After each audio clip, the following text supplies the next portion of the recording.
A agenda do Primeiro-Ministro Mike Mann aqui na Holanda inclui conhecimento mais profundo de tecnologia de alga para processar CO2 resultante de queima petróleo. Então, a opção para chegar a uma refinaria limpa na San Nicolás. Pero, además, isso aqui também traz uma outra dimensão de investigação e desenvolvimento aqui na Aruba. O Primeiro-Ministro Eyman está confirmando que isso aqui está quadra em acercamento inovativo de Aruba e é um aspecto adicional na abertura eventual de refinaria. Entretanto, há uma apresentação na TNO, para a turlo que TNO Caribe aqui na Aruba. O primeiro mandatário está conta aqui que o câmbio na Colomira na San Nicolás, assim como 2016 abre.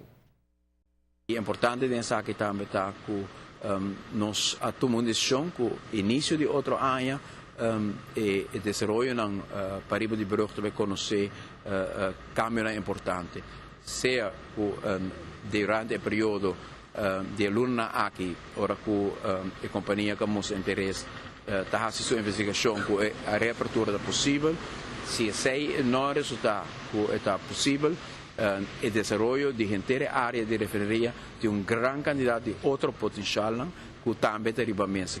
Nós somos otimistas para o início de outro ano, que lo tem início de atividade econômica para o de Brugge, seja na direção de uma reapertura, como tem uma inflação grande, para fazer a refinaria clara e a diversificação também com a tecnologia nova que nós queremos introduzir.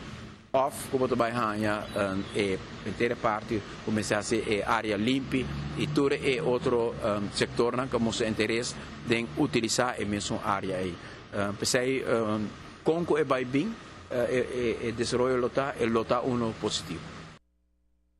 Está evidente que a companhia maneira Setco Petroleum Corporation, com interesse em potencial de refinaria, está interessada para estar sócio de um processo que está solucionar ou reduzir emissões de carbono em meio ambiente. Através de tecnologia que usa alga, está a refinaria que aplica o sistema aqui.